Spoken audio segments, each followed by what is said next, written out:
Et bon, ben, pour tout simplement lancer ma première critique de film, je vais parler du dernier film que je suis allée voir au cinéma, qui est The Lunchbox de Ritesh Barka, j'espère que ça se prononce comme ça, je suis désolée, qui est donc un film né d'une collaboration française, allemande et indienne.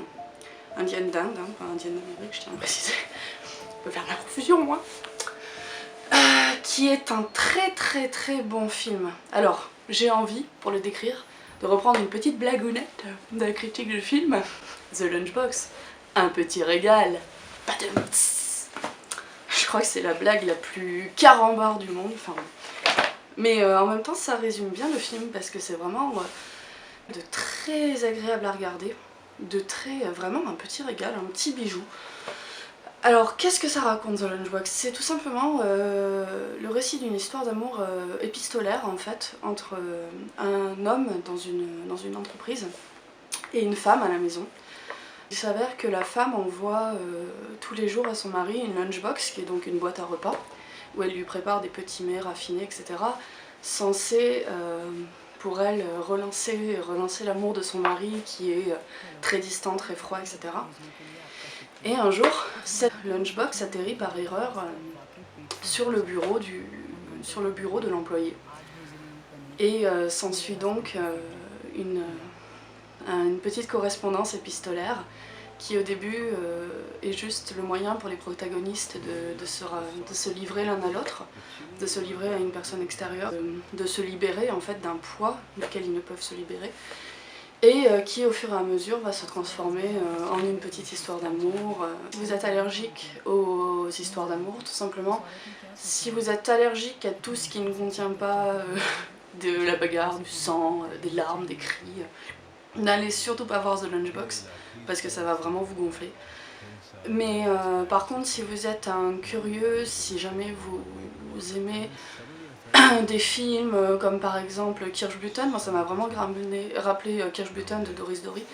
C'est peut-être pas le meilleur exemple parce que c'est pas un film très connu, mais si vous aimez bien le cinéma de Iñárritu, si vous aimez bien Collision de Paul Haggis, ce genre de choses, même s'ils sont beaucoup plus noirs au final que ce que peut être The Lunchbox, voilà, ça se situe un petit peu dans la lignée de ces films qui sont en fait des tranches de vie, et des tranches de vie par lesquelles on arrive à découvrir une situation sociale d'un pays, mais aussi sentiments des tranches d'existence tout simplement. Et ce sont des protagonistes qui sont très simples et qui sont confrontés à des situations que nous pouvons absolument tous vivre. C'est pas du tout quelque chose de très tiré par les cheveux, c'est quelque chose de très simple, et c'est peut-être cette simplicité qui fait que ça touche tellement à quelque chose d'universel et qui fait que ce film est tellement beau. Il est très poétique. Et je pense que c'est vraiment cette touche d'universalité qui rend la chose très intéressante, parce que on peut tous s'identifier aux personnages au final.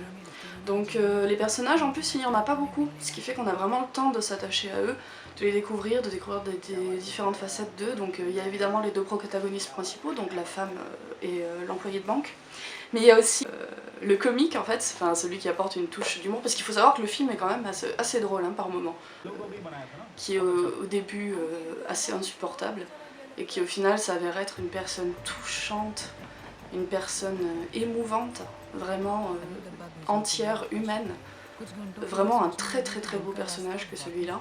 Il y a aussi le personnage de Auntie, dont on ne voit jamais la figure en fait. C'est un personnage qui apparaît uniquement par la voix. C'est la confidente en fait, celle qui remplace un petit peu, vous savez, le cœur dans les tragédies romaines, les tragédies grecques et tout ça. Le cœur qui en fait était la conscience des héros lors des représentations de théâtre. Bah là c'est un peu ça, c'est la personne qui sert de confidente, qui sert de conscience lorsque la jeune femme envoie des lettres, etc. Donc personnage très intéressant aussi au final, parce qu'il rappelle vraiment une construction très classique. Il y a aussi le personnage de la petite fille qui est un peu moins, qui est plus en retrait, mais qui est aussi assez représentatif je pense de ce qu'on peut être à cet âge-là, qui est un personnage assez universel, qui n'est pas non plus un cliché, attention, aucun personnage n'est un cliché là.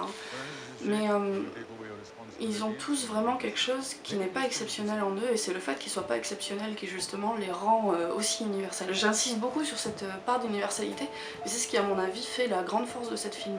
Il y a le personnage du mari, qu'on ne voit pas beaucoup, mais le peu qu'on en voit, bah, on n'a pas trop envie de le connaître, donc c'est peut-être pas plus mal.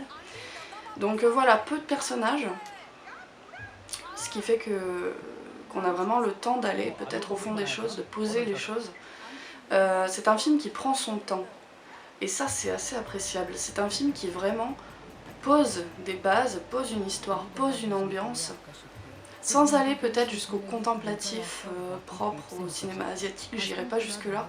C'est très agréable parce qu'en même temps le rythme n'est jamais un problème, c'est-à-dire qu'on ne s'ennuie absolument jamais. Toutes les situations, même lorsqu'il n'y a pas de dialogue, même lorsque c'est des personnages qui pensent, qui réfléchissent, etc., à aucun moment on ne s'ennuie parce que il y a toujours une espèce de tension dramatique, pas dramatique dans le sens larmoyante, etc., mais dramatique dans le sens vraiment drama, dans le sens théâtral du terme.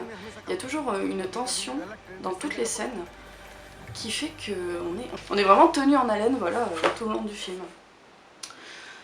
Et la fin, je trouve la fin de ce film absolument magistrale. Alors je vais pas la spoiler, parce que ce serait dommage de spoiler la fin, mais c'est vraiment une fin qui laisse le choix au spectateur.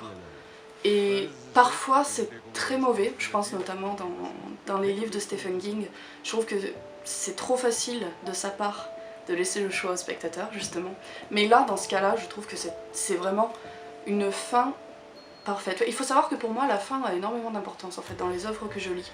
Je dirais pas 50%, mais on va dire un bon 30% du fait que j'apprécie ou non une œuvre vient de la fin, parce que pour moi, les dernières pages ou les dernières secondes, les dernières minutes d'un film ou ce genre de truc, c'est vraiment, vraiment là où doit se situer le point d'orgue, et ça doit vraiment finir en beauté. Et en tout cas, il faut qu'une fin ne soit pas ratée. Quand les fins sont ratées, en général, ça me brise tout le fait que j'apprécie ou non une œuvre. Et là, la fin est vraiment très très réussie, très fine, très fine. Ensuite, il y a vraiment un gros travail de mise en scène, un très très beau travail de mise en scène.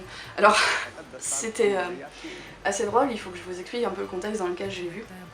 Donc c'est dans un cinéma d'art et essai sur Nancy où je suis allée, et en fait j'étais avec mon chéri, et pendant toute la durée on a vu des bandes annonces d'autres films, etc. Et vous savez, c'était vraiment les stéréotypes des films filmés cinéma d'auteur, pas filmés au pied avec le cadre qui tremble, les images floues, un peu dégueulasses, etc. Ce qui peut des fois très bien rendre, hein, attention, c'est pas un jugement, mais on s'est dit oh là là, ça va être un film de cette trempe-là qu'on va voir, etc. Eh bien non, Ritesh Bharta, c'est se servir d'un pied, c'est exceptionnel mes amis. Donc vraiment, la mise en scène est très fouillée, il y a un travail au niveau des couleurs, au niveau de l'ambiance, au niveau des décors. C'est simple, ça va pas chercher dans les fioritures, ça va pas chercher dans les effets spéciaux, ça va pas chercher dans des cadres très compliqués, dans des cadres engagés, etc. C'est toujours une mise en scène très simple, mais c'est cette simplicité qui fait que ça marche vraiment à merveille, parce que du coup il y a vraiment un travail au niveau de l'ambiance, au niveau des couleurs, au niveau du mouvement qui se passe, parce que on se rend compte que l'Inde, ça vit, ça bouge, ça grouille, il arrive à l'instaurer dans des cadres qui justement, les cadres, s'ils avaient été trop compliqués, si une mise en scène fouillée mais trop complexe justement avait été faite, aurait complètement bousillé cet aspect-là, ça aurait été trop compliqué, notre esprit aurait complètement zappé, alors que là justement, la mise en scène très simple sert le discours, sert le propos, et sert tout... Désolée, j'ai été coupée par la caméra qui en fait coupe toutes les 10 minutes, donc pas très pratique. Donc je disais vraiment une esthétique de la simplicité qui sert un propos vraiment très beau, très poétique, très simple. C'est très fin, c'est une œuvre très très fine. Mais voilà, je vous dis, si par contre vous aimez pas les films assez lents, vous risquez de ne pas apprécier cette œuvre. Et c'est normal, hein, c'est subjectif, après tout, on est tous des êtres humains, De manière objective, on peut quand même dire que le film est très très très réussi. Et moi je l'ai vraiment beaucoup aimé. Les acteurs sont très bons, donc je crois que j'en étais là quand ça a coupé. Les acteurs sont très très bons, très justes.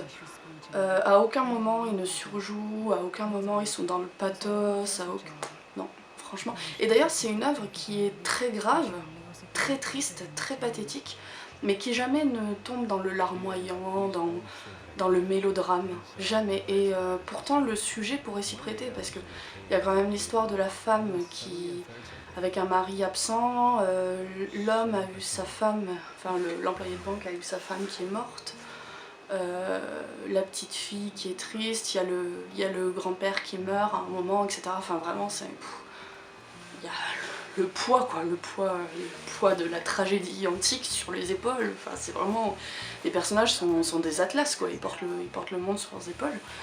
Au contraire, on tombe dans la joie de vivre, dans quelque chose de pétillant, très pétillant. C'est une œuvre qui en fait vraiment redonne le moral, redonne confiance. C'est en fait le personnage de l'ami de l'employé de banque qui justement fait bouger le personnage de l'employé de banque qui est un peu un roc, qui est muet dans des vieilles convictions, qui en plus par la mort de sa femme est vraiment cadré dans un train-train, etc. Et le personnage de l'employé de banque va le forcer un petit peu à côtoyer la jeunesse, à revivre en fait tout simplement.